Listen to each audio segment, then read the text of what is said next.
Se le llama Ávila de los Caballeros, o Ávila de los Santos, o Ávila de Santa Teresa. Pero también se le conoce como la ciudad más encumbrada de España, y no solo por ser la más alta del país, sino también por haber sido cuna de los más grandes escritores místicos del idioma castellano. Considerada la ciudad medieval mejor conservada del mundo, está enclavada entre los desnudos campos llanos del norte y las bravías y escarpadas montañas de Gredos.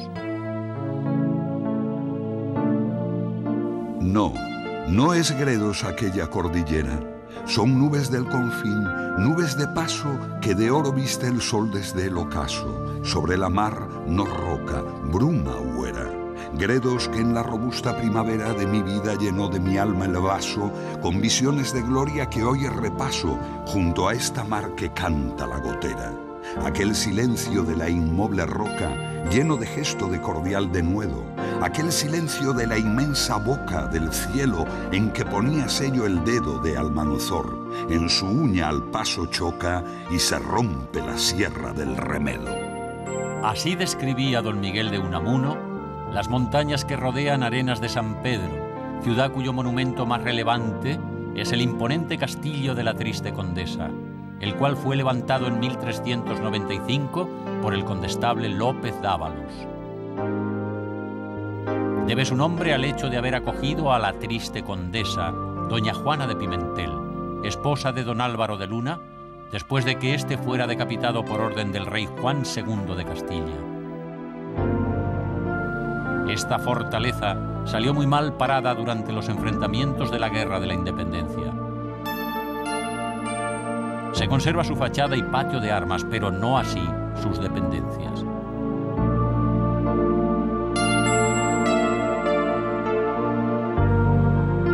Frente al castillo emerge el palacio del infante don Luis de Borbón, erigido en el siglo XVIII. Aquí vivió algún tiempo Luigi Boccherini, el compositor preferido del infante, y también don Francisco de Goya, quien en carta a un amigo relata en estos términos su estancia. Su Alteza me ha hecho 1000 honores. He hecho su retrato, el de su señora y niño y niña, con un aplauso inesperado, por haber ido ya a otros pintores y no haber acertado en esto. He salido 2 veces a caza con su Alteza y tira muy bien. Y la última tarde me dijo sobre tirar a un conejo: este pintamonas aún es más aficionado que yo. He estado 1 mes con estos señores y son unos ángeles. Me han regalado 1000 duros y una bata para mi mujer, toda de plata y oro, que cuesta 30.000 reales. Y han sentido tanto que me haya ido, que no se podían despedir del sentimiento, y con las condiciones que había de volverlo menos todos los años. Por estos puertos y este valle, por estas enormes crestas, por aquí pasó San Juan, por aquí pasó Teresa, por la villa Montbeltrán. A confesarse venía aquella escritora santa, su consejero y confesor, el santo Pedro de Alcántara. Cuna de santos y nobles, barranco de mucha vista. En San Esteban nació el santo Pedro Bautista, protomártir del Japón. Primer pueblecito es Cueva, muy al estilo andaluz. A la izquierda Villarejo, San Esteban y Santa Cruz. En el fondo del barranco tenemos a Montbeltrán, con su iglesia y su castillo, Parque de la Soledad. Por eso cantan las mozas y lo cantan de verdad. Me llaman la presumida porque soy de Montbeltrán. El caserío de Montbeltrán, un lugar que formó parte de las antiguas ferrerías de Ávila, está dominado por un imponente castillo del siglo XV que perteneció a los duques de Alburquerque. Preside sus jardines una estatua del conquistador Pedro de Villagra, quien sucedió a su primo Francisco como gobernador de Chile, además de haber acompañado a Pedro de Valdivia en la campaña de Arauco.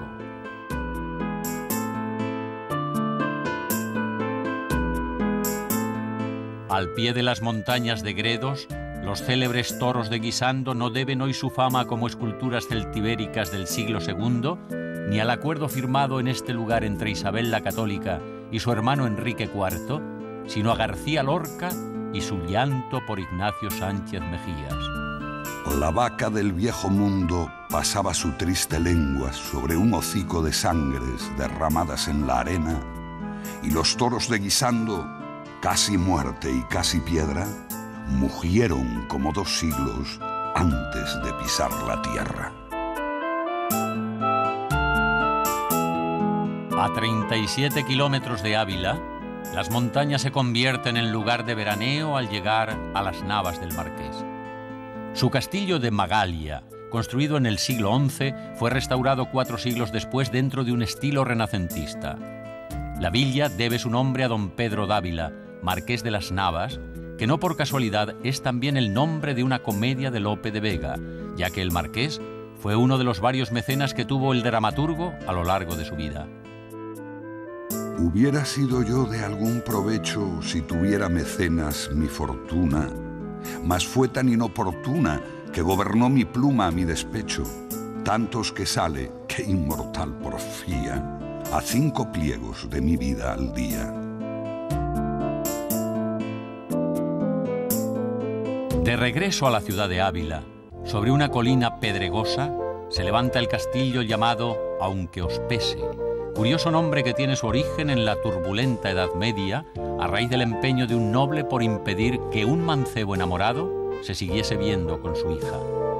El joven hizo fortuna lejos de estas tierras y al regresar proclamó desafiante: «Aunque os pese, la he de ver». Para ello, construyó un castillo en lo más alto del cerro con el fin de poder contemplar el lugar en que vivía su amada.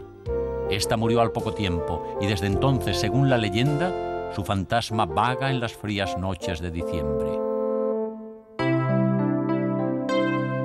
En nuestro camino hacia las tierras llanas del norte, pasamos de nuevo ante las milenarias murallas y a nuestra memoria vienen unos sentidos versos de Leopoldo Panero, en los que expresaba el sentimiento que le producía la ciudad que se escondía tras ellas. Detrás de tus murallas, oh cautiva, te ciñe lentamente de añoranza, violeta de estupor, la lontananza que exalta la llanura en piedra viva. Te he visto muchas veces fugitiva, mientras el tren en soledad avanza, al pie de tu quietud, de tu pujanza maciza de hermosura, adiós altiva. Te he visto perderte allá en el cielo, socavada en penumbras de racimo, tras las nubes azules, rota y santa. Y eres como mi sed, y voy de vuelo de mi cuerpo al través buscando arrimo, sitio donde llegar, posar la planta.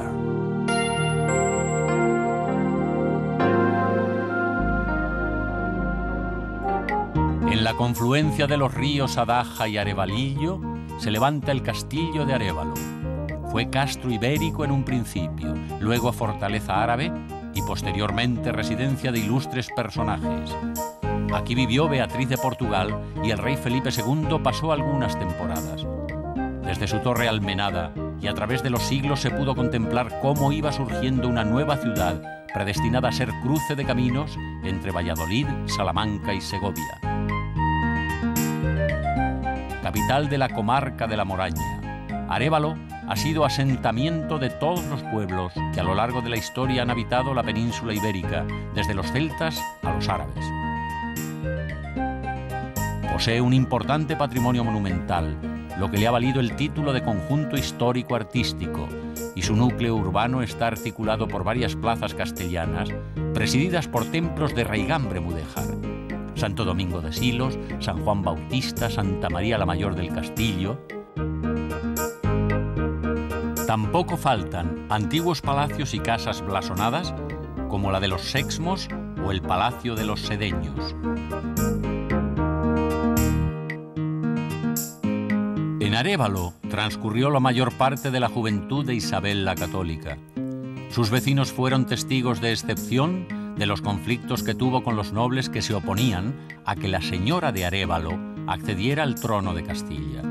Ellos, sin embargo, se mantuvieron fieles a la futura reina, quien desde el trono premió con creces esa lealtad. Otro de los timbres de orgullo de Arévalo es el de haber sido cuna en 1822 de Eulogio Florentino Sanz, uno de los más destacados cultores de la poesía romántica española. Cuando a partir del sol las sombras crecen y entre sombras y sol tibios instantes en torno del horario se adormecen, el dolor y el placer, férvidos antes, se pierden ya en el alma indefinidos, a la luz y a las sombras semejantes. A 2 kilómetros de Arévalo se levanta la iglesia de Gómez Román, más conocida como La Lugareja, toda una joya, al decir de los expertos, del románico mudéjar de esta comarca. La edificación de este templo se inició en el siglo XIII y estuvo ocupado por una comunidad de monjes cistercienses hasta el siglo XVI.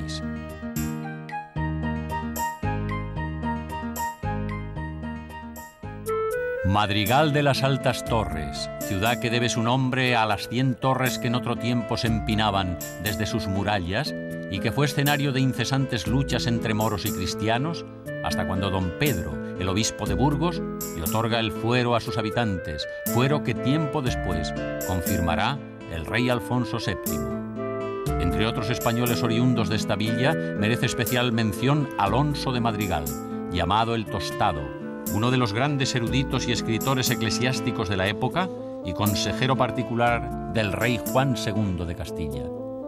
Y quiso el destino que fuera aquí donde viera la luz la reina Isabel la Católica, fruto del matrimonio de este monarca con su segunda esposa, doña Isabel de Portugal.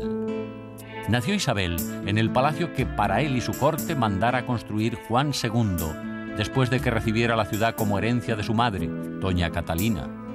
El nacimiento de quien estaba predestinada a ser figura decisiva de la historia de España tuvo lugar el 22 de abril de 1451, a las 4 horas y 2/3 después del mediodía, según testimonio del doctor Toledo, médico que atendió el parto. Casi un siglo después, en 1527, el palacio fue donado por Carlos V a la comunidad de las Madres Agustinas y hoy se le conoce como el convento de Nuestra Señora de Gracia. Otro de los personajes ilustres oriundos de Madrigal de las Altas Torres es Vasco de Quiroga, obispo de Michoacán, en México, personaje muy querido de los indígenas, quienes lo llamaban Tata Vasco. Manuel Fernández y González, escritor de grandes folletines con cierto contenido histórico, debió parte de su popularidad al libro que escribiera inspirado en la persona ajusticiada contra este muro, Gabriel de Espinosa, pastelero de la ciudad, que instigado por Fray Miguel de los Santos intentó suplantar a don Sebastián, rey de Portugal, dentro de un complot urdido por el fraile para evitar a cualquier precio que Felipe II fuese proclamado heredero de la corona del país vecino. A las afueras de Madrigal, en el convento de San Agustín, cuyos vetustos muros desafían aún el paso del tiempo, murió un día de agosto de 1591 Fray Luis de León. No pinta el prado aquí la primavera, ni nuevo sol jamás las nubes dora, ni canta el ruiseñor lo que antes era. No lejos de este lugar, en Fontiveros, nació San Juan de la Cruz, quien junto con Santa Teresa de Jesús, su compañera de fatigas, enalteciera la poesía mística del idioma castellano. Aquí en la calle El Carmen, donde el poeta santo viera la luz, se levanta un pequeño santuario del siglo XVII y en la Plaza Mayor se ha erigido por suscripción popular una escultura en bronce, obra del escultor Ricardo Font. De nuevo en Ávila, junto a su formidable muralla. ¿Cuándo fue levantada? No hay datos precisos. Se cree que fue hacia el año 1090 y se supone también que se construyó sobre los restos de una anterior muralla romana por orden de Raimundo de Borgoña, padre de Alfonso VII, y en su construcción se utilizó como material sillar de granito y trabajaron en la obra cerca de 3.000 canteros. Con un perímetro de 2.562 metros, la muralla tiene 9 puertas y 88 torreones. Iniciamos ahora un breve recorrido por algunos de los templos de extramuros, comenzando por la iglesia de San Vicente, donde se venera la imagen de la Virgen de la Soterraña, patrona de Ávila y de la que fuera gran devota Santa Teresa. Si a la Soterraña vas, Ve que la Virgen te espera, que en aquesta su escalera, quien más baja, sube más. Uno de los conjuntos arquitectónicos más emblemáticos es el Monasterio de Santo Tomás, fundado por los Reyes Católicos y perteneciente al último periodo del estilo gótico ojival.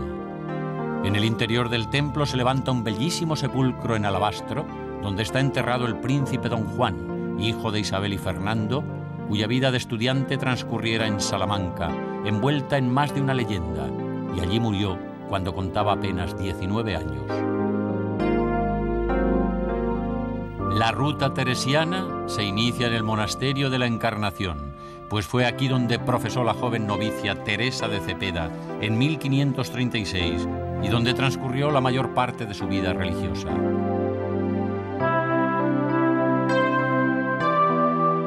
Tras las huellas de la santa andariega, penetramos en la ciudad por una de sus puertas más conocidas, la del Rastro, justo enfrente de la iglesia a ella dedicada y construida sobre el solar que ocupara la casona en que naciera el 28 de marzo de 1515. Realizada en estilo barroco, fue su promotor el conde duque de Olivares.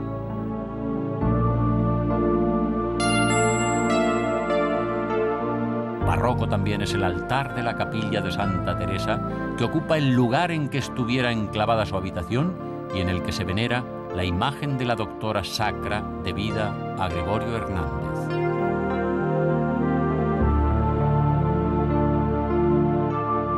El templo posee un pequeño jardín, parte de la huerta de aquella casona, y en la que, según la tradición, jugaba Teresa con su hermano Rodrigo, cuando era tan solo una niña. En la parroquia de San Juan, a la que pertenecía la familia de la santa, fue bautizada Teresa de Cepeda y Ahumada, hija de Alonso Sánchez de Cepeda y de Beatriz de Ahumada. Hay un misterio sin palomas, puro silencio abrazador en cada piedra, legendaria y absorta, y una fuente que suena cuando mana en los veneros hondos de las horas, en los chorros eternos de la noche más oscura que nace en la ausencia de todo, en el vacío lento de las cosas, en el clamor de nadie, en la palabra muda del silencio. Lo demás, como el viento, ensordecido arrullo en las ventanas que la piedra derrota. Un intenso pasar que mece el tiempo detenido en sus puertas, y el pañuelo del alma limpio y claro en los dinteles que florecen entre jazmines débiles que llevan el nombre de Teresa.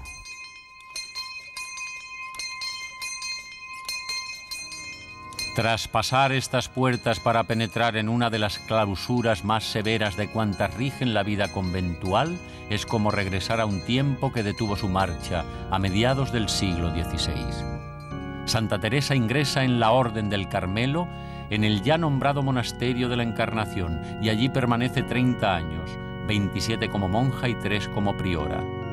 Decepcionada del estado de la Orden, por lo que ella califica como falta de fe y de espiritualidad, decide emprender su reforma y en ese empeño, viajando por toda España, fundó 32 monasterios que ella llamó fundaciones a lo largo de 20 años.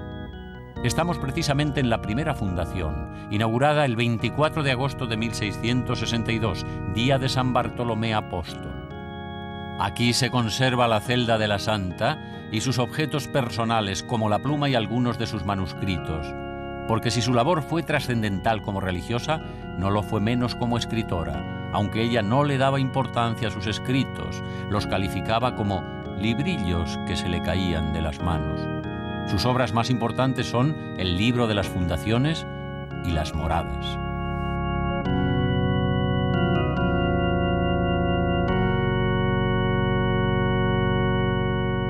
Vivo sin vivir en mí, y de tal manera espero que muero porque no muero. Esta divina prisión del amor con que yo vivo ha hecho a Dios mi cautivo y libre mi corazón, y causa en mí tal pasión ver a Dios mi prisionero, que muero porque no muero. No fue mera casualidad que otro santo abulense, San Juan de la Cruz, se convirtiera en el brazo derecho de Santa Teresa en su misión reformadora y fundadora. Ambos pertenecían a la misma orden carmelita. En la misma plaza que preside su monumento está el Torreón de los Guzmanes, erigido en el siglo XIV, bastión esquinero y almenado de una casona que hoy acoge algunas dependencias oficiales y cuya celebridad le viene por ser el escenario donde se desarrolla una importante parte de la novela histórica de Enrique Larreta, La gloria de don Ramiro. Nacido en Buenos Aires en 1873, escritor y diplomático, Larreta escribe en lenguaje castizo y con singular maestría el ambiente virreinal limeño y la vida castellana del siglo XVI.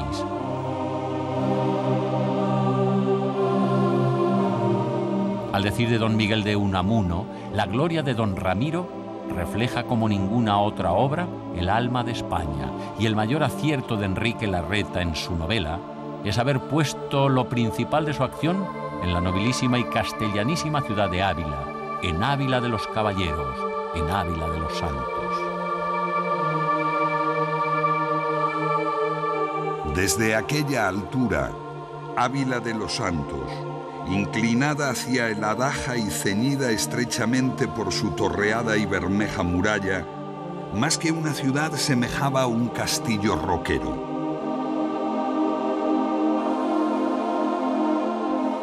El niño oteaba los corrales y los patios, el interior de los conventos, el carpacho de las iglesias, y a corta distancia la catedral levantaba su torreón de fortaleza, almenado y pardusco.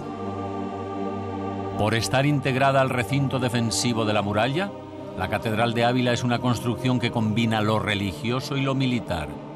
Es también a instancias de Raimundo de Borgoña que se inicia la construcción en el siglo XII, lo cual hace que esta catedral sea una de las 3 más antiguas de España.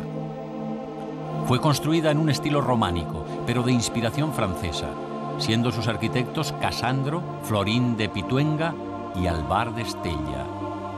Diversas circunstancias hacen que se interrumpan los trabajos, los cuales se reinician 2 siglos después, que es cuando entra a dominar el estilo gótico.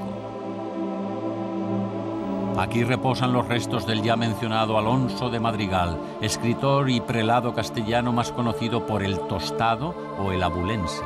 Se doctoró en Salamanca, ingresando en la Cartuja de Escala Dei en 1444, hasta que Juan II de Castilla le nombró su consejero.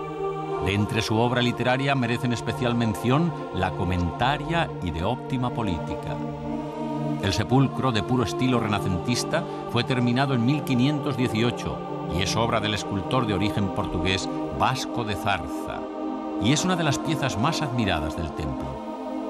El Tostado es aquí representado ejerciendo la actividad que absorbió su vida de prolífico escritor. La mezcla de lo gótico y lo románico es lo que le imprime originalidad a este suntuoso templo, cuya sillería del coro, obra del holandés Cornelis, y los escultores Rodríguez y Giraldo, representa episodios de la vida de los santos.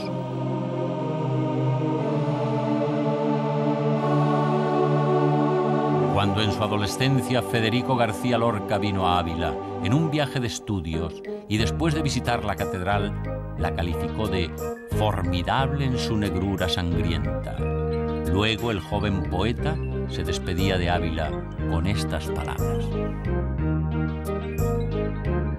La ciudad se tiñe de color anaranjado y las campanas dicen todas el Ángelus con un aire pausado y ensoñador.